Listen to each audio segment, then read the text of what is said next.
name is Natesan with the San Francisco Public Utilities Commission, and I'm here to talk about our large restoration projects and some of the issues we have with plant pathogens, in particular Phytophthora. And the upshot is we worked very, very hard to avoid plant pathogens. We knew about plant pathogens going in. We took them very, very seriously. We raised our expectations and the bar very, very high for ourselves and our contractors. And yet we still wound up with plant pathogens in our restoration sites. And you could conclude that we were extremely unlucky, but I actually think that this might be happening more commonly than most of us would like to think. So just a little bit of background. Hetch Hetchy Regional Water System delivers water to about 2.5 million customers in the Bay Area. And it's a pretty big system. It's about 150 miles from the Sierras into the Bay. The system is really old. It's been in continuous operation for over 80 years. And so it needed an upgrade. In 2002, voters passed a resolution to repair a lot of the system. This involved digging up pipes, very large pipes, that had been underground for almost a century.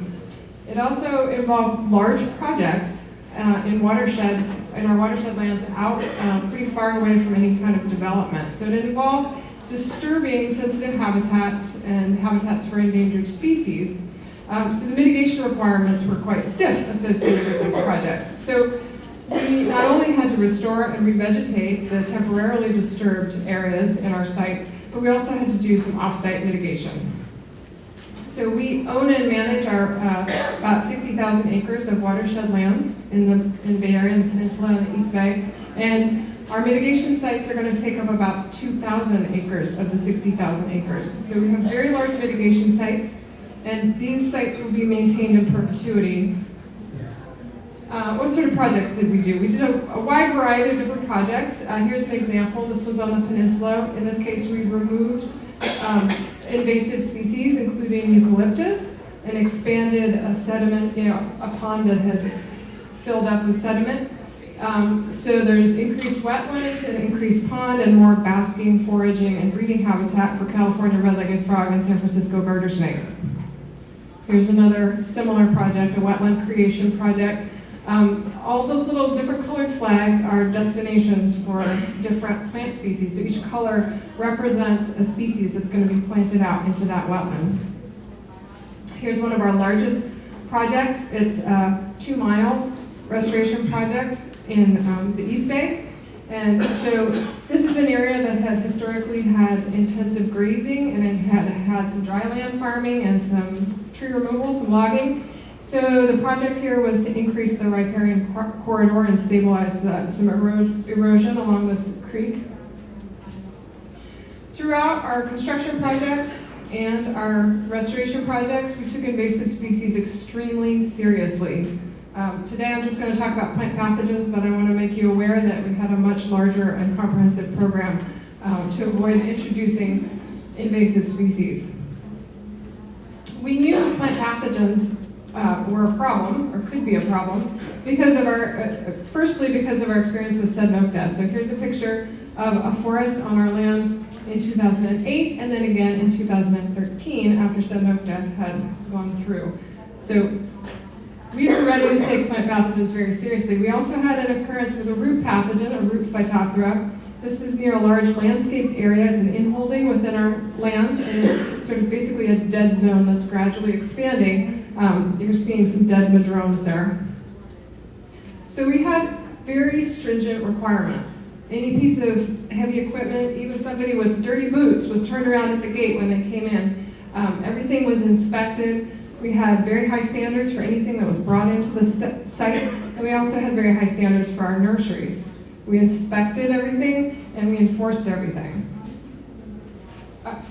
So imported materials, there's a lot of stuff to talk about there. I don't have time to get into it, but one of the things, obviously, if you're worried about root pathogens, is when you import roots. So fisheries biologists call these root wads, which I think botanists kind of find funny, but it's basically a tree with the limbs stripped off of it, and then the roots still attached, and you stuff the trunk of the tree into the bank, and the roots stick out, and the roots create fish habitat, and the whole thing stabilizes the creek bank. Obviously, roots have a lot of potential to bring in pathogens, so we were very worried about that.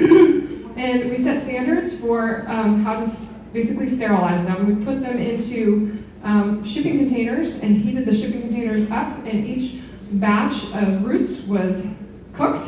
We imported about just under 200 root wads into one of our restoration sites. So this was a major effort, but I'm just trying to emphasize how seriously we were taking plant pathogens. We incorporated standards from this particular document, which was the best available standards for nursery production that we could find, and we used some input from Phytosphere research to make it more specific to our program. This included all the things you might think of: basic sanitation, everything that you need to do to keep plants away from the source of pathogens, so that includes good drainage in a nursery, plants off the ground, and we inspected our nurseries at least once every other week. Nevertheless, we found on our restoration sites, multiple nurseries, at least 10 different species of Phytophthora, including one that was the second finding in California and the first finding in a wildland setting, Phytophthora tentaculata, which triggered a federal quarantine for us once we identified it. So here's a little bit of the sequence of events. We had Toyon in the nursery, looked fine in November, planted it out in December, looked fine. Then we had a bit of a freeze, and early January, the Toyon didn't look too good. And I think if we had not been so focused on plant pathogens and been so worried about them, our inspector, James Gorham, might not have thought that these should be sampled, but we were pretty worried about plant pathogens, so we thought, well, let's just be safe and send them in. And sure enough, this particular sample not only had Phytophthora tentaculata, which took CDFA a while to diagnose because it was new, but it also had another species of plant root pathogen in it. The density of our plantings is pretty intense, so this is going to be a big project to clean this up. You can see in Google Earth the planting basins, so you can see all these little polka dots on the ground. That's all different planting basins. So at San Antonio Creek alone, we planted over 200,000 shrubs and trees and container plants, and another 200,000 plugs. Here's another site. We planted out lots and lots of plants. Each of those little colored flags represents another container plant. Different colors represent different species. So there's a concentration. The highest density of plantings are in the riparian and wetland areas. Not sure what that means exactly yet in terms of the ecological consequences, but it's expensive. We have spent already over $700,000 on testing for the pathogens and our cleanup costs. We also are experiencing delays in our implementation, and we've already invested $45 million just in the construction of these restoration projects. So there's a lot of money on the line, a lot at stake, a lot to be lost. All right, so it sucks to be us, but why should you be worried too? I think we really held our standards very, very high, and so if you've exceeded our standards, I'm very impressed, but if you haven't, you might be worried about your own restoration projects. I suggest you take a hard look at what you're doing and be suspicious if you see plants that don't look too good. Phytophthora in particular are very, very hard to get rid of, and they have potential to be pretty destructive. Okay, so in the short term, what we're doing is we're taking our most susceptible host plants and we are removing them, or actually shredding them on site and solarizing the planting basin.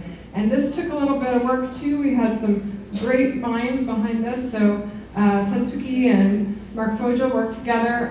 They came up with a bunch of different options and found that, for example, greenhouse plastic that's totally clear with that anti-condensate coating on it, you're able to reach higher temperatures than with other plastics. So we're solarizing our basins. We went through a bunch of different options for how to treat this, but that's what we're doing. We're treating about 9,000 planting basins at a cost of about $50 a basin.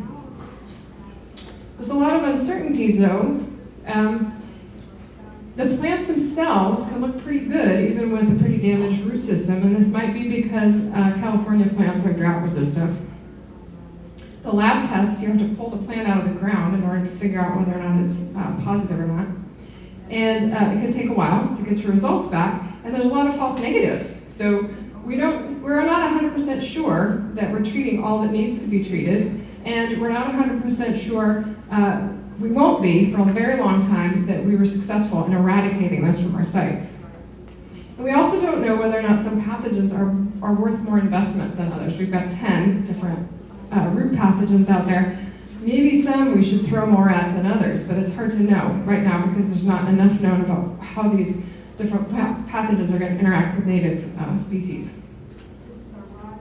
For now, we've stopped accepting any container plants. We're not planting out container plants at all. So here's an example of what we're doing. At our restoration site, we are relocating, this is Douglas iris, same day. We just find a place nearby and do some divisions and plant them out.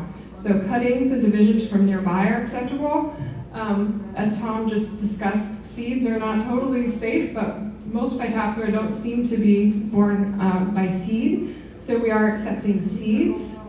This is not that easy. In a nursery, you can control soil moisture, you can control nutrients. The timing is not as critical. Some seeds have a very short shelf life, so you have to plant them right after you collect them. Other seeds will only germinate at certain times of year. So it really spreads out the time horizon of your project and adds a lot to expenses. And there's a lot less known about how to do this. A lot less people do this. So there's a huge number of challenges here, and some of them are sort of obvious. We need better methods for detecting pathogens so we know what we're up against. We really need to understand more about whether or not there are some pathogens that are more worrisome than others, and we need to know also whether or not there's certain environments in which they're more risky, or is there things that we can do to manipulate the environment to make them less likely to escape from an accidental introduction. We need better methods for direct seeding, restoration from direct seeding, and we need to find what those weak links were in the pathogen production, in the plant production systems, so that we can generate plants that are actually pathogen-free. Restoration practitioners and landowners should really take this seriously, I believe, and invest in avoidance, prevention, monitoring, and if in the event that you introduce something, control. And of course, all this amounts to our entire community being having more awareness and more education. So it's really a call to action. It was a big wake-up call for us, and we'd be happy to share any of the information that we've learned along the way. And I hope you're inspired to take a look at your restoration projects. There's so many fantastic people who contributed to this. This isn't even a complete list, but the folks here all were just sort of core and essential to this project, and I think we would not have figured out nearly as much without such a great team. All right.